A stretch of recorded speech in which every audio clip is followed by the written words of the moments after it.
latar belakang dari masalah yang kami ambil. Yang dimana stoikiometri itu merupakan materi dasar kimia SMA yang sering dianggap sulit dan memicu miskonsepsi karena membutuhkan kemampuan yang berpikir abstrak serta matematis. Nah, masalah ini itu diperparah oleh metode pembelajaran konvensional yang berpusat pada guru, yaitu teacher contract. Sebagai solusi, penggunaan model pembelajaran aktif dan media inovatif seperti e-modul, LKPD interaktif. Nah, terbukti dapat meningkatkan motivasi, pemahaman konsep, dan keterampilan berpikir kritis siswa. Nah, penerapan teori konstruktivisme sosial Vygotsky sangat relevan untuk mengatasi tantangan tersebut. Melalui konsep ZVD atau Zone of Proximal Development, siswa dapat mencapai pemahaman yang lebih tinggi dengan bantuan, atau kita bisa sebut dengan scaffolding. Nah, dari guru atau teman sebaya lewat diskusi kelompok, pembelajaran berbasis masalah, dan aktivitas kolaboratif. Nah, metode ini tuh memfasilitasi siswa untuk membangun pemahamannya secara mandiri dan bertahap. Selain itu, strategi pembelajaran harus diselaraskan dengan karakteristik siswa SMA. Meskipun menurut Jean Piaget, siswa SMA itu berada pada tahap operasional formal, yaitu mampu berpikir logis dan abstrak. Nah, kemampuan mereka itu tetap bervariasi sehingga masalah membutuhkan bantuan konkret, visualisasi, dan pembelajaran kontekstual. Oleh karena itu, analisis pembelajaran stoikiometri berbasis teori Vygotsky ini dan karakteristik siswa sangat penting untuk menciptakan pembelajaran kimia yang efisien dan bermakna. Akan dilanjutkan oleh rekan saya. Saya akan menjelaskan tentang kajian teori. Yang pertama ada prinsip utama teori konstruktivistik Vygotsky. Nah, dalam teori yang dikemukakan oleh Vygotsky ini menyoroti bahwa pembelajaran itu berlangsung melalui interaksi antara murid dan lingkungan sosial mereka. Nah, pengetahuan ini tidak hanya diberikan langsung oleh guru, tetapi diciptakan secara aktif melalui pengalaman, diskusi, komunikasi, dan kolaborasi dengan orang lain. Nah, peran guru itu di sini hanya sebagai fasilitator yang membimbing murid untuk memahami materi secara bertahap. Nah, elemen yang penting dalam teori ini adalah zona perkembangan proksimal yang merujuk pada kemampuan yang dapat diciptakan oleh murid dengan bantuan guru atau teman sebaya mereka, serta scaffolding yang memberikan dukungan sementara dalam menentukan arah atau contoh yang kurang secara bertahap saat murid itu mulai belajar mandiri. Nah, yang kedua ini ada konsep inti stoikiometri dalam pembelajaran kimia. Nah, stoikiometri ini adalah cabang ilmu kimia yang menyelidiki hubungan kuantitatif antara reaktan dan produk dalam persamaan kimia. Nah, materi ini tuh mencangkup konsep mol, massa molar, volume gas, reaktan yang membatasi konsentrasi zat, dan perhitungan produk reaksi. Nah, stoikiometri ini adalah topik yang fundamental yang berkaitan erat dengan banyaknya aspek lain dalam kimia. Namun banyak yang menganggap bahwa materi ini sangat rumit karena murid-murid itu sering kesulitan dalam memahami keterkaitan antara konsep mol, persamaan reaksi, dan perhitungan matematis. Nah, pembelajaran yang terlalu berfokus ini pada pengajar dari guru sehingga membuat murid itu hanya menghafal rumus saja tanpa memahami konsep yang mendalam. Nah, yang ketiga itu ada relevansi teori Vygotsky dalam pembelajaran stoikiometri. Nah, dalam ini tuh yaitu mengimplementasikan teori Vygotsky dalam pembelajaran stoikiometri dapat membantu murid mendapatkan pemahaman yang dalam melalui interaksi sosial dan metode pembelajaran. Nah, diskusi kelompok ini sangat memungkinkan murid untuk saling bertukar ide dan membantu teman yang mengalami kesulitan dalam memahami materi ini. Nah, selain itu juga penerapan scaffolding yang memfasilitasi pemahaman murid akan materi secara bertahap. Nah, mulai dari konsep dasar hingga penyelesaian soal yang lebih rumit. Nah, pembelajaran berbasis masalah ini atau problem based learning ini bisa meningkatkan hasil belajar, keterlibatan, dan keterampilan berpikir kritis siswa sehingga pengajar stokiometri menjadi lebih efektif dibandingkan dengan pendekatan ceramah. Sekian dari saya, selanjutnya akan dijelaskan oleh rekan saya. Terima kasih. Karakteristik peserta didik SMA serta implikasinya terhadap pembelajaran stoikiometri. Yang pertama ada karakteristik kognitif. Pada jenjang SMA, peserta didik berada pada tahap perkembangan operasional formal. Pada tahap ini, peserta didik mulai mampu berpikir abstrak, logis, dan sistematis dalam menyelesaikan masalah. Kemampuan ini sangat mendukung pembelajaran kimia, khususnya materi stoikiometri yang memerlukan pemahaman konsep abstrak seperti hubungan antar mol, massa, dan persamaan reaksi. Namun kemampuan memahami konsep setiap peserta didik itu berbeda-beda. Ada peserta didik yang cepat memahami konsep, tetapi ada juga yang masih mengalami kesulitan memahami hubungan antara konsep tersebut. Nah, selain itu, kemampuan pemecahan masalah peserta didik masih tergolong rendah apabila konsep dasar belum dipahami secara menyeluruh. Banyak peserta didik hanya menghafal rumus tanpa memahami makna kimia dari proses perhitungan yang dilakukan. Pada peserta didik SMA juga cenderung lebih mudah memahami materi jika dikaitkan dengan kehidupan sehari-hari. Contohnya seperti perhitungan bahan bakar, pupuk, ataupun reaksi kimia dalam industri. Yang kedua adalah karakteristik sosial emosional. Selanjutnya adalah karakteristik sosial emosional peserta didik SMA. Nah, itu mulai aktif mencari identitas diri dan memiliki kebutuhan untuk diterima dalam lingkungan sosialnya. Karena itu, mereka cenderung lebih nyaman belajar bersama teman-teman sebaya dibandingkan dengan belajar secara sendiri-sendiri. Peserta didik SMA juga lebih menyukai pembelajaran yang aktif dan interaktif. Diskusi kelompok dan kerjasama tim dapat meningkatkan motivasi belajar serta membuat peserta didik itu lebih percaya diri dalam menyampaikan pendapat. Karakteristik ini sesuai dengan teori konstruktivisme Vygotsky yang menekankan pentingnya interaksi sosial dalam proses pembelajaran. Namun pembelajaran kelompok juga memiliki tantangan. Tidak semua peserta didik itu aktif berdiskusi. Sebagian itu masih pasif dan bergantung pada teman yang dianggapnya lebih pintar dari dirinya sendiri. Oleh sebab itu, guru itu perlu mengelola kelompok belajar dengan baik agar semua peserta didik itu dapat terlibat secara aktif. Yang ketiga ada implikasi teoritis terhadap pembelajaran stoikiometri.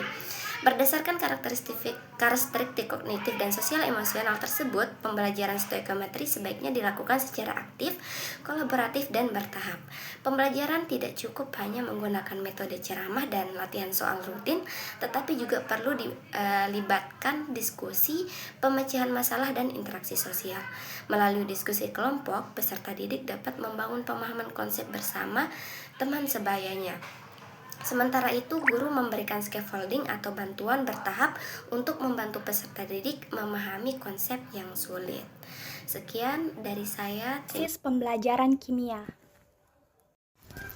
Baik, di sini ada terdapat metode pembelajaran terutama dalam proses pembelajaran stoikiometri. Di sini ada metode pembelajaran yaitu problem solving, yang dimana seorang guru atau pendidik tersebut membagikan kelompok kecil di kelas tersebut untuk memberikan soal dan diselesaikan bersama dengan kelompoknya.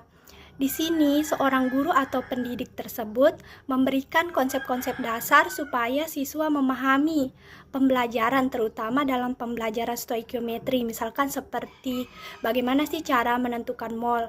Kemudian dijelaskan dulu konsep-konsep dasarnya dan diberikan soal dulu terlebih dahulu untuk diselesaikan bersama dengan kelompoknya. Kemudian jika seorang pendidik itu memberikan bantuan jika seorang siswanya itu mengalami kesulitan, misalkan seperti memberikan konsep yang mereka belum dipahami, itu dijelaskan kembali konsepnya, kemudian diberikan pertanyaan pematik supaya siswa tersebut bisa untuk memahami lebih lanjut atau lebih dalam terkait materi kimia, terutama dalam materi stoikiometri. Dalam praktik pembelajaran tersebut berkaitan dengan praktik pembelajaran karakteristik Vygotsky, yang dimana seorang peserta didik tersebut mampu berdiskusi dan bagaimana dalam memecahkan suatu permasalahan bersama dengan kelompoknya dan bisa bertukar ide dalam kelompoknya untuk pemahaman terkait konsep dalam menyelesaikan soal-soal permasalahan tersebut. Kemudian juga ada zone proximal development atau disingkat ZPD, yang dimana jika seorang siswa atau salah satu siswa tersebut sudah memahami materi yang diberikan oleh seorang pendidik atau guru, maka dia akan menjelaskan kembali ke temannya yang belum memahami terkait materi yang diberikan oleh seorang pendidik atau guru tersebut, supaya temannya tersebut memahami dan bisa menerapkan contoh-contoh soal tersebut seperti itu. Selain itu, seorang guru juga memberikan terkait konsep scaffolding, yang dimana seorang guru atau pendidik ini menjelaskan kembali atau memberikan bantuan kepada peserta didik untuk menjelaskan kembali apa yang belum dipahami, supaya peserta didik bisa menyelesaikan terkait permasalahan atau soal yang berkaitan dengan soal kimia, terutama soal dalam pembelajaran stoikiometri, supaya bisa diselesaikan dengan sistematis. Praktik pembelajaran kelompok atau diskusi kelompok ini, terutama dalam tingkat SMA, itu sangat menyenangkan menurut siswanya karena bisa berinteraksi atau berdiskusi dengan teman sebayanya.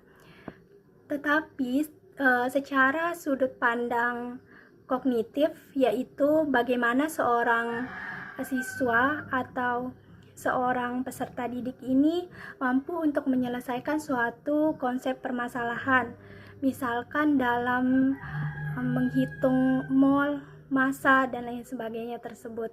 Tetapi seorang guru atau pendidik di sini memberikan soal yang mudah terlebih dahulu, kemudian untuk lanjut ke soal yang lebih sulit, sehingga dalam proses diskusi ini peserta didik tentunya sangat aktif dalam diskusi kelompok, karena biasanya di tingkat atau usia SMA ini keaktifannya itu ketika berdiskusi kelompok dengan kelompoknya seperti itu. Dan seorang guru bisa menjelaskan konsep-konsepnya supaya dipahami oleh peserta didik dan bisa diterapkan dalam kehidupan sehari-hari seperti itu.